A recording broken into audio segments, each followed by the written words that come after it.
2023 में मणिपुर में जो घटना घटी थी उसको लेकर पूरा देश हिल गया था और राष्ट्रपति शासन लगा दिया गया था।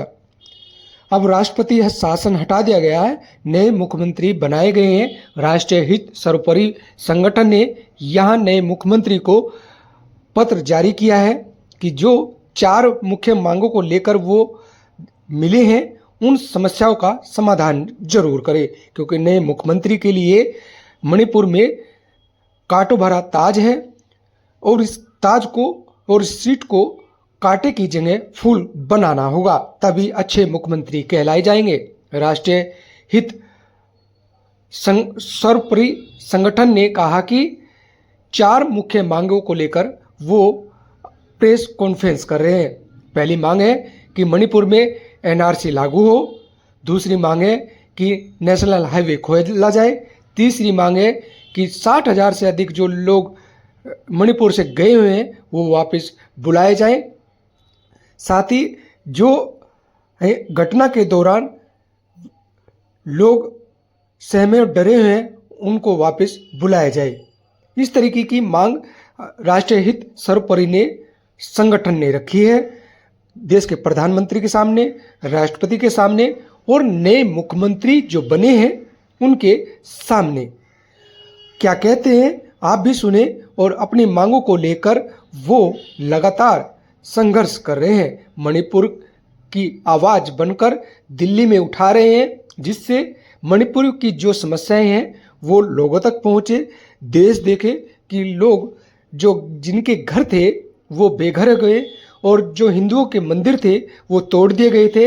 अब इनकी मांग है कि जो हिंदू के मंदिर तोड़े गए हैं उनको वापस बनाया जाए। इस कॉन्फ्रेंस में तमाम मुद्दे रखे हैं, तमाम अपनी समस्याएं रखी हैं, लेकिन मणिपुर की आवाज़ उठाने वाले राष्ट्रीय हित सर्वोपरि संगठन ने जिस तरीके से नए मुख्यमंत्री के सामने ये पत्र दिया है, ज्ञापन दिया है, ये वाकई में मणिपुर की आवाज़ जनहित के लिए उठा रहे हैं और ये नेशनल हाईवे जो बंद है उसको भी खोलने की बात कर रहे हैं। और साथ ही कह रहे हैं कि जो 60,000 से अधिक लोग घर से बेघर हो गए हैं उनको वापस बुलाया जाए। आप भी सुने क्या कहते हैं राष्ट्रीय सर्वोपरि संगठन के सदस्य और साथ ही हिंदू परिषद ने भी, यहाँ जो संत हैं उन्होंने भी समर्थन किया है राष्ट्रीय सर्वोपरि संगठन का। एक मंच पर सभी ने समर्थन किया है। अब देखना है कि नए मुख्यमंत्री इनकी समस्याओं को कितना जल्दी सुनते हैं और देश के प्रधानमंत्री और राष्ट्रपति इन पत्र पर कितना गौर करते हैं, क्योंकि ये समस्याएं जनहित की है, ये समस्याएं हर लोगों की है जो मणिपुर का नाम सुनते ही एक घटना को याद दिला देता है। आप भी सुनिए क्या कहते हैं। जैसे कि आज जो कार्यक्रम है ये मणिपुर के ऊपर है, मणिपुर का मंथन है। पिछले 3 सालों से मणिपुर में हिंसा का दौर चल रहा था और अब वहां पे पुनः सरकार बनाई गई है। 1 साल जिसमें से राष्ट्रपति शासन था और 2 साल हिंसा का दौर चला, यानी कि 3 साल हो चुके हैं। और होता क्या है कि एक इकोसिस्टम इस तरीके से बना हुआ था कि वर्तमान में भाजपा की सरकार केंद्र में भी है और मणिपुर में भी थी, लेकिन उसके बाद भी ऐसी विषम परिस्थितियां वहां पे हो चुकी थी जिसमें कि बाहरी देशों का भी बड़ा उसमें एक तरह से योगदान था। जो आतंक हो रहा था उसमें कहीं ना कहीं बाहर से बहुत बड़ी फंडिंग की जा रही थी, लेकिन बड़ी दृढ़ता के साथ मोदी जी के नेतृत्व में उस हिंसा को समाप्त करने की कोशिशें की गई। लेकिन कुछ चीजें ऐसी हैं जिस पे कार्य होना चाहिए। अभी जो नए मुख्यमंत्री वहां के बने हैं यमुनम जी खेमचंद जी, और उनको पे हम उनका भी स्वागत करते हैं और कहते हैं कि ये जो मुख्यमंत्री की कुर्सी है ये कांटों भरी है और इसके लिए इसमें बैठने से पहले जो वहाँ की प्रॉब्लम्स हैं उनको दूर करने की बहुत ज़्यादा ज़रूरत है। तो जैसे कि वहाँ पे आप जानेंगे कि हमारा जो संगठन मांग कर रहा है, डिमांड कर रहा है, एक तो वहाँ पे जल्द से जल्द एनआरसी इम्प्लीमेंट हो और दूसरा जो है वहाँ पे एनआरसी इम्प्लीमेंट होने के बाद जो हाईवेज हैं किसी भी लोकतंत्र में अगर हाईवे बंद कर दिए जाएं तो किस तरह की परिस्थितियां होंगी आप सब जानते हैं। तो जो हाईवे हैं वो सुचारू रूप से सभी के लिए खोले जाएं, जिस पे कार्य करने की जरूरत है। उसके अलावा जितने भी आईडीपीज हैं, 60,000 के लगभग लोग अपने घरों से विस्थापित होके आज कैंपों में रह रहे हैं, तो उनको भी वापस सुरक्षित उनके घरों में स्थापित किया जाए। सरकार के पास ये भी कार्य है।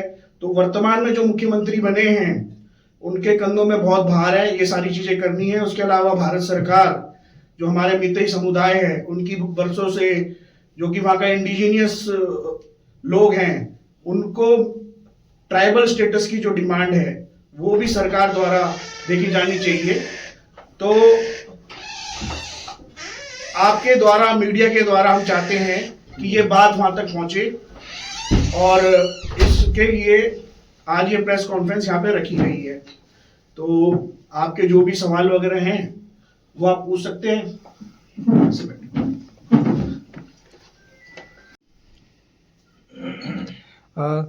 ये जो आप वापस मांग कर रहे हैं आईडीपीएस के जो लोग हैं वो कब से है और ये क्यों वहां से प्लान किया था इन्होंने? एक्चुअली ऐसा था, जो मणिपुर में आपको पता ही है, पिछले 3 मई 2023 से जो हिंसा भड़की थी उसके बाद से निरंतर वो पिछले 3 साल से जारी है। और सरकार ने उस हिंसा को रोकने के लिए कई कदम उठाए, और हर दूसरे तीसरे दिन हमारे कैबिनेट मिनिस्टर्स भी वहां पे गए उसको ठीक करने के लिए। लेकिन जो हिंसा थी वो इस तरीके से थी कि पीछे से जो टेररिस्ट ऑर्गेनाइजेशन है उनके पास सोफिस्टिकेटेड वेपन्स थे, जो कि भारी देशों से उनको मिले हुए थे, जो कि भारी देश उनको बहुत बड़ी तादाद में हमारे देश में इस तरह की गतिविधियां करने के लिए उकसा रहा था और कहीं ना कहीं फंडिंग कर रहा था।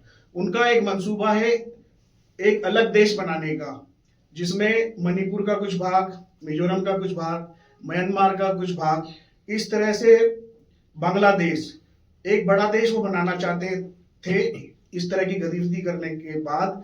लेकिन हमारी सरकार ने उन्हें मुंह तोड़ जवाब दिया और बड़े ही सोचनीय तरीके से और अच्छे तरीके से उस पर काम करते हुए उसको किसी न किसी तरीके से आज वहां पे शांति की स्थिति है। और राष्ट्रपति शासन भी हमारे देश की सरकार ने वहां पे लगाया और 1 साल वहां राष्ट्रपति शासन भी रहा, और अब वर्तमान में वहां डेवलपमेंट भी हो रही है। जो पुराने कार्य रुके हुए थे उन पे कार्य हो रहा है। लेकिन उसके बाद भी अभी जो नए सीएम बनाए गए हैं, हमारा कहना यह है कि सरकार बन गई, अच्छी बात है, लेकिन कुछ कार्य ऐसे हैं जो वहां पे करे जाने चाहिए। उसमें से एक है एनआरसी इंप्लीमेंट का। जितने भी घुसपैठिए अंदर घुसे हुए हैं उनको बाहर निकालने का, डिटेक्ट एंड डिपोर्ट करने का। दूसरा हमारी मांग है, जो कि हाईवे रोक दिए गए थे आतंकियों द्वारा, उन हाईवे को खोला जाए सभी के लिए। तीसरी डिमांड हमारी है कि जो हमारे मितई बंधु हैं, जो वहाँ के इंडिजिनियस पीपल हैं, उनको जो ट्राइबल स्टेटस की उनकी डिमांड है वो सरकार द्वारा उस पर कार्य किया जाए और उनको ये जल्द से जल्द दिया जाए। और उसके अलावा जो आईडीपीज हैं, 60,000 के करीब लोग, जैसा कि आपने पूछा मेरे से, जो कि विस्थापित हो चुके थे इस हिंसा के दौरान, अपना घर जिन्हें छोड़ना पड़ा था। अब सरकार का कार्य ये है, जैसा कि सरकार कर भी रही है, कल ही 2 दिन पहले शायद जो नए मणिपुर के सीएम हैं वो शिवराज चौहान जी के पास गए थे, तो 5,000 घर शिवराज चौहान जी द्वारा वहां के जो विस्थापित है उनको दिए जाने की बात कही गई उनके द्वारा। और ये बहुत ही सराहनीय है।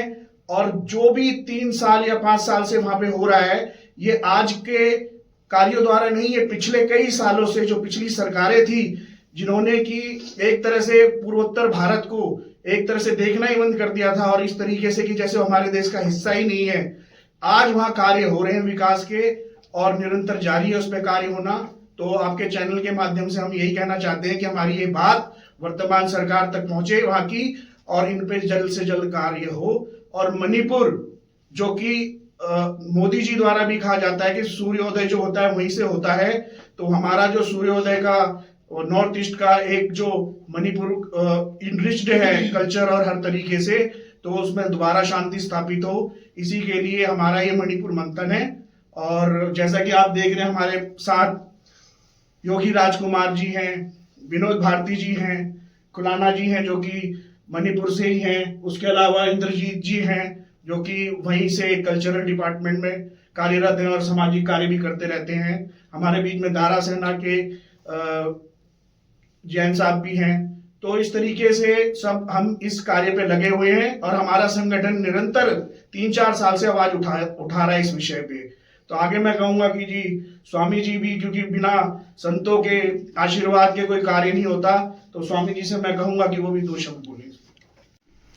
जी, स्वामी जी क्या कहना चाहते हैं? आज प्रेस कॉन्फ्रेंस रखी राष्ट्रीय हित सर्वोपरि सेना ने, और किस तरीके से मांग नहीं मुख्यमंत्री से? प्रथम मेरा परिचय में योगी राजकुमार नाथ, राष्ट्रीय अध्यक्ष अखिल भारतीय हिंदू परिषद। सर्वप्रथम मैं मोदी जी को जिस तरह उन्होंने इस चीज को टैकल किया है उसके लिए मैं उनको शुभकामनाएं देता हूं, और भारतीय जनता पार्टी की वहां सरकार बनी है उसको शुभकामनाएं मैं देता हूं।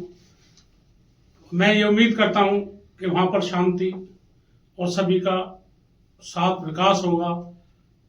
और जो आज ये राष्ट्रीय सर्वप्रिय संगठन आवाज उठा रहा है, ये मैं देखता हूँ काफी समय से, मैं भी देख रहा हूँ। सोनगिरी जी मेरे छोटे भाई की तरह है, मैं इनको देखता रहता हूँ, वॉच करता रहता हूँ।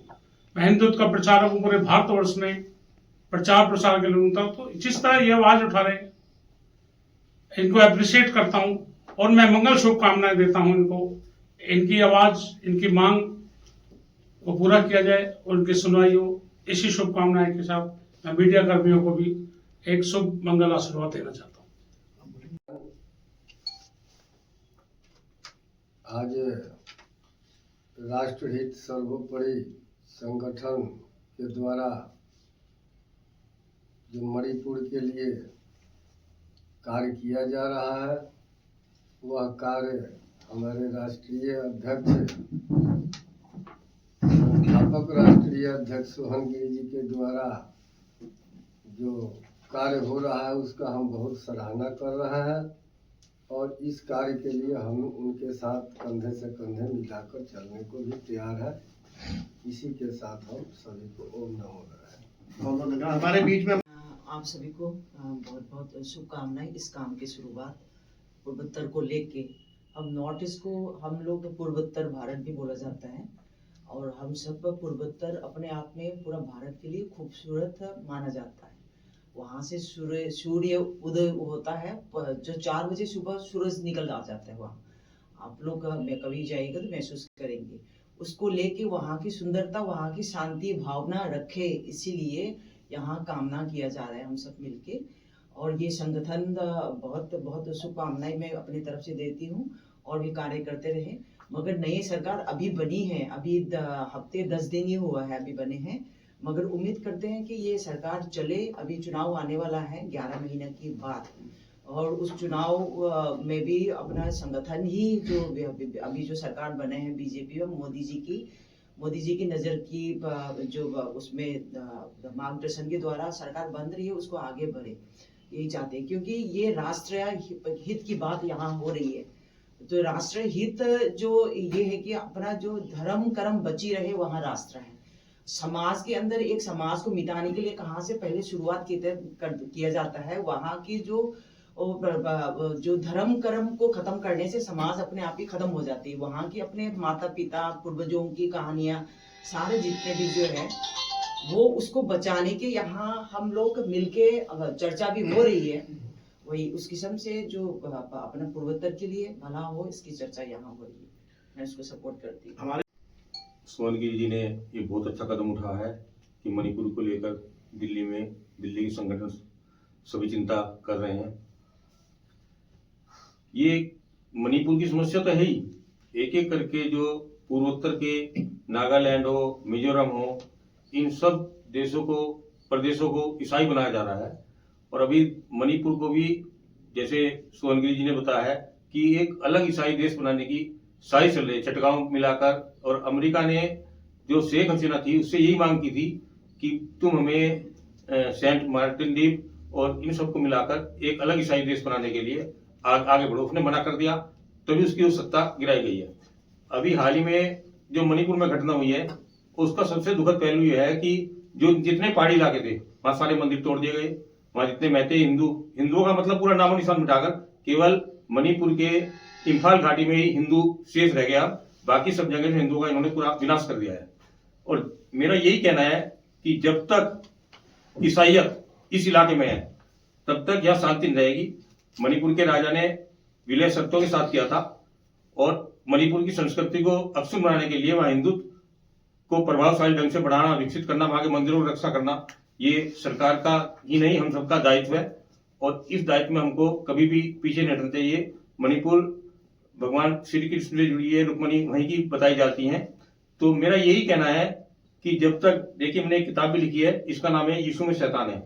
जब तक ये ईसा मसीह इस धरती पर कायम है तब तक वहां शांति नहीं आ सकती। और इस पूरे पूर्वोत्तर के इलाके से अंग्रेजों की महारानी विक्टोरिया ने हमसे संधि कहा था, प्रतिज्ञा की थी कि हम आपके धार्मिक मामलों में हस्तक्षेप नहीं करेंगे। आज भी हमारे धार्मिक मामलों में हस्तक्षेप किया जा रहा है और हमारे पूर्वोत्तर को पूरे को एक ईसाई देश बनाने की इंग्लैंड अमेरिका से साजिश रच रही है। जो विदेशी ताकतें हैं जिनका सोहनगिरी जी ने भी उल्लेख किया है, वो सारी ताकतें अमेरिकी ताकतें हैं जो भारत को काट के एक अलग ईसाई देश बनाना चाहता है।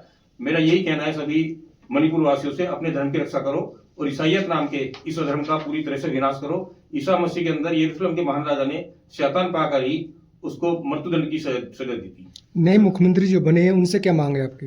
मांग यही है कि वहाँ के जितने मंदिर है वहाँ को बहाल किया जाए और जिन लोगों को जबरदस्ती ईसाई बनाया गया, ये 1990 से कुकी को ईसाई बनाना चालू किया गया है।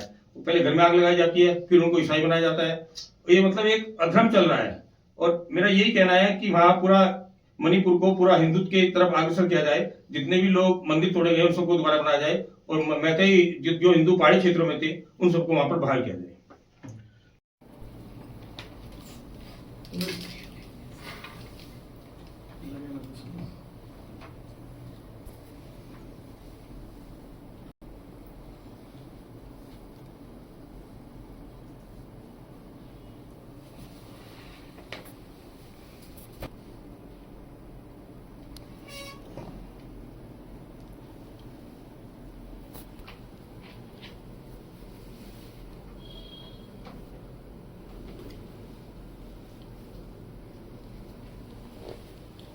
तो बहुत बहुत धन्यवाद सभी का। अब मैं इंद्रजीत से कहूंगा वो वोट ऑफ थैंक्स करना चाहेंगे सभी का। Indrajit G stand. On behalf of our organization, we extend our service gratitude to everyone for support during the Manipur Mountain press meet held today in Delhi. Thank you so much. NRC Manipur मांगे, NRC Manipur मांगे, NRC Manipur मांगे। NRC. दूसरा बोलते हैं कि विस्थापितों को मंदिरों को पुनर्निर्माण करो, निर्माण करो, निर्माण करो, तोड़े गए हिंदू मंदिरों का पुनर्निर्माण करो, निर्माण करो, निर्माण करो, तोड़े गए हिंदू मंदिरों का पुनर्निर्माण करो, निर्माण करो, निर्माण करो, मैतेई हिंदुओं को पहाड़ी क्षेत्रों में बसाओ, बसाओ, बसाओ, मैतेई हिंदुओं को पहाड़ी क्षेत्रों में बसाओ, बसाओ, बसाओ। मणिपुरी माना, जय भोले, मणिपुरी माना, जय भोले। भारत माता की जय। भारत माता की जय। वंदे मातरम, वंदे मातरम, वंदे मातरम। भारत माता की जय। तोड़े गए हिंदू मंदिरों का पुनर्निर्माण करो, निर्माण करो, निर्माण करो, तोड़े गए मंदिरों का पुनर्निर्माण करो, निर्माण करो, निर्माण करो, मैतेई हिंदुओं को पहाड़ी क्षेत्रों में बसाओ, बसाओ, बसाओ, मैतेई हिंदुओं को पहाड़ी क्षेत्रों में बसाओ, बसाओ, बसाओ। मणिपुर मांगे एनआरसी, मणिपुर मांगे एनआरसी, मणिपुर मांगे एनआरसी, मणिपुर मांगे एनआरसी, मणिपुर मांगे एनआरसी। भारत माता की जय।